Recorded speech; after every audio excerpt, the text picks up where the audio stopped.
नमस्कार दोस्तों। सबसे पहले तो आप सबका बहुत बहुत स्वागत है मेरे इस यूट्यूब चैनल पर।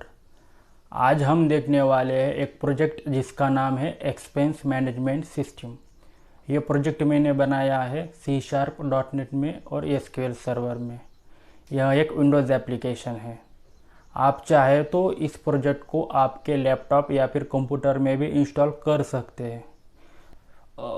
फ्रेंड्स, अगर आप चाहे तो इस प्रोजेक्ट को अपने कॉलेज प्रोजेक्ट में भी यूज़ कर सकते हैं। अक्सर यह होता है कि हमें जब हम ग्रेजुएशन करते हैं तो लास्ट ईयर में हमें एक प्रोजेक्ट बनाना पड़ता है। आप चाहे तो इस प्रोजेक्ट को वहाँ पे भी इस्तेमाल कर सकते हैं, या फिर अगर आपको कोडिंग सीखना है तो भी आप इस प्रोजेक्ट को इस्तेमाल कर सकते हैं।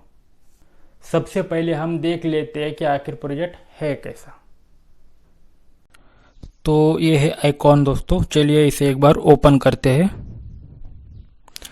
तो सबसे पहले हमें लॉगिन पेज दिखेगा, तो हमें इसे एक बार लॉगिन करके देखना होगा। पासवर्ड मैंने अपना डाला हुआ है। तो ये मेन पेज है। चलिए एक बार सेव एक्सपेंसेस पे एक एंट्री सेव करके देखते हैं।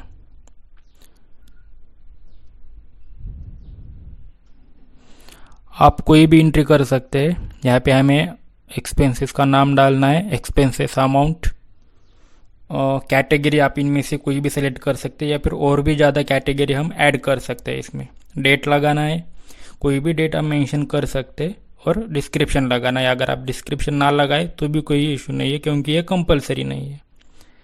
चलिए फिर भी हम डाल के देख लेते हैं एक बार और सेव करते हैं।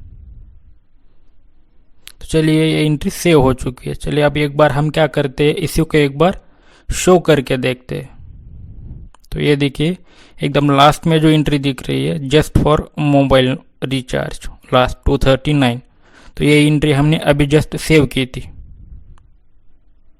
और ऊपर अगर हम कैटेगरी सेलेक्ट करेंगे जैसे रिचार्ज, तो नीचे हमें सिर्फ रिचार्ज की एंट्री दिखेगी और टोटल अमाउंट दिखेगा पूरा का पूरा।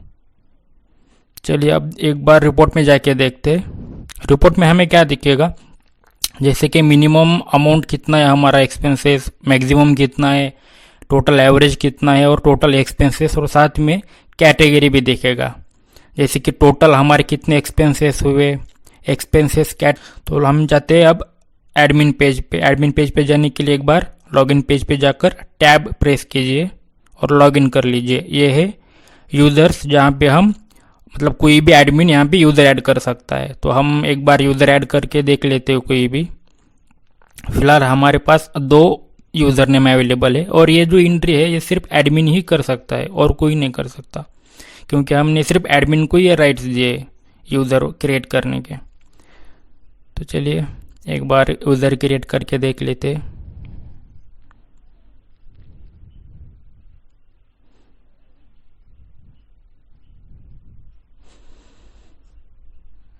तो ये एक एरर दिखा रहा है। ये इसलिए दिखा रहा है क्योंकि अजय पी नाम से ऑलरेडी एक यूज़र एग्जिस्ट करता है। तो हमने यहाँ पे यूनिक की का इस्तेमाल किया है। देखिए अब यूज़र ऐड हो चुका है जो कि अजय डी नाम से है। चलिए अब एक बार व्यू एक्सपेंस पे क्लिक करके देख लेते। यहाँ पे हम सबसे ज़्यादा इम्पोर्टेंट ये मॉड्यूल है फ्रेंड्स, क्योंकि यहाँ पे हम मतलब एडमिन, कोई भी एडमिन यूज़र वाइज या फिर कैटेगरी वाइज और डेट वाइज जो है पूरा एक्सपेंसेस देख सकता है। जैसे अगर कोई कैटेगरी सेलेक्ट करेंगे और शो करेंगे, तो उसी पर्टिकुलर कैटेगरी के अंडर किस यूज़र के किस डेट पे कितना एक्सपेंस हुआ है वो हमें दिखेगा।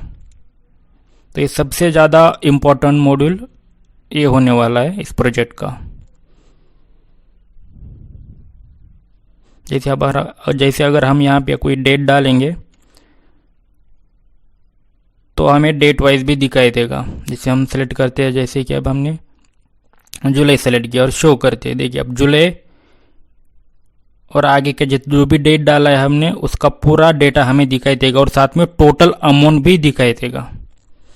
तो बस यही है एक्सपेंस मैनेजमेंट सॉफ्टवेयर दोस्तों।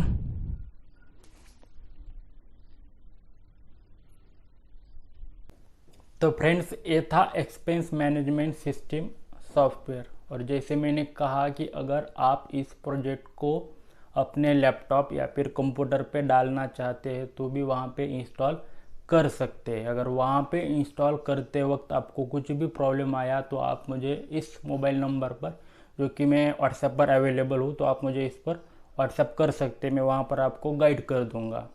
और ये प्रोजेक्ट अगर आपको चाहिए तो नीचे कमेंट में आप मुझे अपना ईमेल आईडी भेज दीजिए, मैं उस पर आपको ये प्रोजेक्ट सेंड कर दूँगा। या फिर आप मुझे व्हाट्सएप पर भी मैसेज भेज सकते हैं, तो वहाँ पे भी आपको ये प्रोजेक्ट भेज सकता हूँ। फ्रेंड्स, आने वाले वीडियोस में हम देखेंगे कि ये जो प्रोजेक्ट है हमने कैसे बनाया, कैसे कोड किया, जैसे कि हमने लॉगिन फॉर्म कैसे क्रिएट किया, डेटाबेस कनेक्टिविटी कैसे की, डेटाबेस कैसे क्रिएट किया, टेबल्स कैसे क्रिएट किए। ये सारी चीज़ें हम लोग आने वाले वीडियोस में देखना चाहते हैं। तो इस वीडियो में बस इतना ही। फ्रेंड्स, आपको ये प्रोजेक्ट कैसा लगा एक बार कमेंट बॉक्स में ज़रूर बताइए। आज के इस वीडियो में बस इतना ही। जल्द मिलेंगे अगले वीडियो में। धन्यवाद।